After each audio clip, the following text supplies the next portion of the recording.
Kering, qui investit donc 1,3 milliard d'euros à Milan, dans la seconde rue la plus chère du monde. Bonjour Philippe. Bonjour David. Philippe Escande, éditorialiste au Monde. C'est une opération qui est sans précédent en Europe pour le vendeur d'un immeuble. Je donne l'adresse au 8 Via Monte Napoleone, c'est à Milan. Une rue évidemment avec beaucoup de marques de luxe, j'imagine. Pourquoi cette acquisition, 1,3 milliard d'euros, alors qu'on sait que Kering a fait un avertissement sur résultat il y a quelques semaines. L'action a plongé de 12%, c'était je crois le 20 mars dernier, 35% de baisse pour le cours sur un an. Ça peut paraître paradoxal. Oui, en effet, hein, c'est pas la crise de l'immobilier pour tout le monde en plus.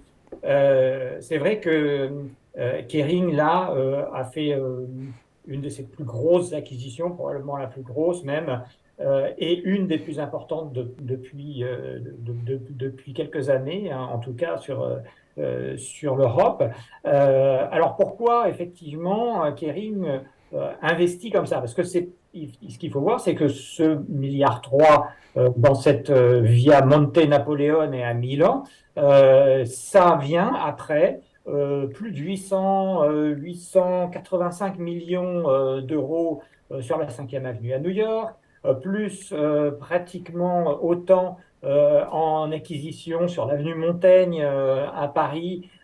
Et donc, effectivement, il y a comme une frénésie qui ne touche pas que Kering, mais où Kering excelle un peu dans ce domaine, puisque c'est eux qui ont fait le plus d'acquisitions immobilières. Alors, effectivement, il y a d'une part une vraie réflexion commerciale, je dirais, c'est que quand on a des marques de luxe, il faut absolument sécuriser les endroits les plus chics de la ville la plus chic, hein, puisqu'on s'adresse à une clientèle très particulière. Et donc, là, il y a une concentration, en fait, pour ces grandes marques à s'implanter du côté des Champs-Élysées quand on est à Paris, du côté de la 5e avenue quand on est à New York, du côté de la Via Napoleone quand on est à Milan, au Motesando à Tokyo. Enfin, tous les endroits vraiment du luxe. Ça fait partie, en fait,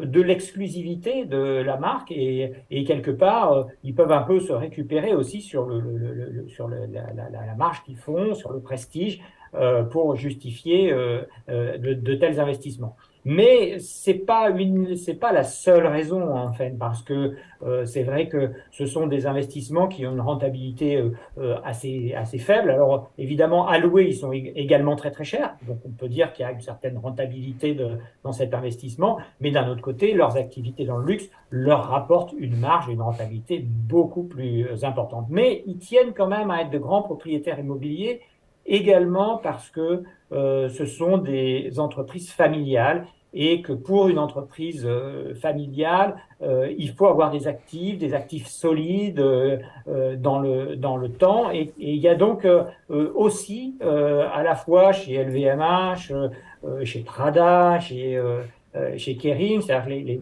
vraiment ces très grandes marques,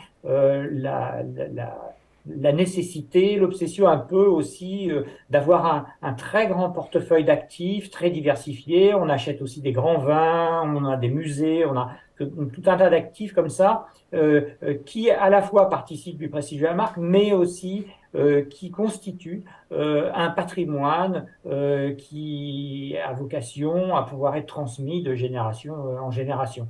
Donc il y a, je pense, ces deux aspects-là dans cette course à l'immobilier de luxe des grandes marques. Ouais, parce que pour un immeuble de 12 000 mètres carrés, quand on fait le calcul, ça fait quand même 100 000 euros du mètre. Je pense que c'est une transaction record sur le sol européen, ça, non? Oui, oui, oui, tout à fait. C'est une transaction record. C'est Blackstone, le fonds d'investissement, qui a eu le nez creux parce que ils ont effectivement très bien vendu cet actif milanais. Et effectivement, ce sont alors, il y a 5000 mètres carrés de magasins. Il y a effectivement à peu près 12 000 mètres carrés au total. Donc, il y a des bureaux, puis il y a les magasins. 5000 mètres carrés de magasins. Voilà. Donc, effectivement, quand on les experts qui regardent un petit peu ces marchés disent que ça peut se louer entre 50 et 80 millions d'euros par an de tels surface. Donc, il y a quand même une forme de rentabilité. Mais c'est effectivement absolument considérable. Ouais, d'autant qu'il y a une bataille, évidemment, en toile de fond, entre tous ces géants du luxe pour ces mètres carrés qui sont situés sur les meilleures artères de shopping dans le monde, évidemment. Oui, c'est ça, c'est ce que je disais, c'est-à-dire que il y a le côté exclusif, c'est le côté exclusif du produit, mais c'est aussi le côté exclusif de l'endroit où la compétition fait rage en fait. C'est-à-dire qu'effectivement, dans la même avenue, eh bien, on va trouver le LVMH, le Gucci, le Hermès, enfin, en général, dans toutes d'ailleurs, il y a une forme d'uniformisation de ce marché à travers le monde où effectivement dans ces grandes avenues on va retrouver un petit peu les mêmes le même type de commerce et donc il y a une forme de concurrence qui Ouais. s'installe entre toutes ces marques. Et ça pousse les prix à la hausse. Vous parlez de Philippe de Gucci, qui est loin d'avoir retrouvé sa dynamique et qui pèse sur l'ensemble aujourd'hui du groupe de luxe. Pourquoi Gucci souffre toujours et comment Kering peut remettre Gucci sur de bons rails? Alors, effectivement, Gucci, c'est très, très important. Donc, c'est le cœur finalement, aujourd'hui, c'est encore le cœur du réacteur de Kering, puisque c'est la moitié de ses ventes et puis c'est les 2 tiers de ses profits. Donc, effectivement, quand vous l'avez rappelé il y a quelques semaines, Kering a indiqué que les ventes allaient baisser de 20%. Eh ben, c'est le cours de bourse qui lui aussi a baissé presque d'autant parce que c'est effectivement la principale, la plus importante source de profit. Alors, le problème, c'est que Gucci, c'est ce que les spécialistes appellent une marque de mode, ce qui est un peu différent d'une marque de luxe. Marque de luxe, c'est quelque chose d'assez intemporel, c'est un peu toujours le même produit qu'on essaye de vendre, qu'on modifie légèrement, mais on vend aussi de la tradition. La mode, c'est tout à fait le contraire. On vend de la nouveauté, on vend de la créativité, de l'originalité. Et ces grandes marques, elles balancent toujours entre la tradition et l'innovation, la modernité. Il se trouve que Gucci, c'était vraiment dans ce domaine-là, et avec un designer qui était effectivement très génération, grosses fleurs, hippie, pattes d'éléphant, etc. Donc, un espèce de retour vers les années 70 qui a bien fonctionné pendant très longtemps, qui a redressé spectaculairement Gucci, et puis c'est une mode qui est passée de mode, si on peut dire. Et aujourd'hui, il y a un retour vers des choses beaucoup plus traditionnelles. Et donc, depuis quelques mois, ils ont un nouveau directeur de création qui lui a une mode beaucoup plus sage, etc. Est-ce que ça va marcher? C'est pas du tout certain parce qu'il y a évidemment de la concurrence, surtout si on est un peu moins créatif, évidemment on se distingue aussi moins des autres. Donc il y a un vrai sujet en fait chez Gucci et derrière un peu chez Kering de renouvellement quand on se situe sur ce créneau de la mode plus que de la tradition. Ouais, François Pinault d'ailleurs qui a dépêché son plus fidèle bras droit, Jean-François Palus, qu'on avait reçu ici sur Boursorama, qui était le directeur général délégué de Kering, pour s'occuper, entre guillemets, de remettre sur de bons rails Gucci.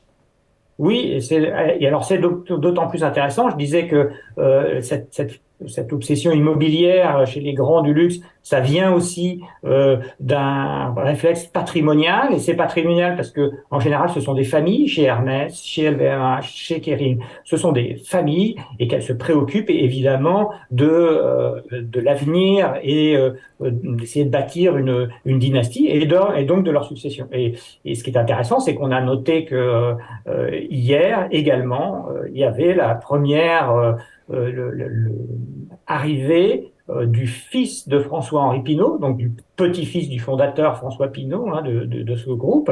Et le petit-fils, il a 26 ans et il a été nommé administrateur de Christie's, la grande maison de vente aux enchères de Londres. Qu'est-ce que ça nous envoie comme signal, ça? Ben ça envoie comme signal qu'il y a vraiment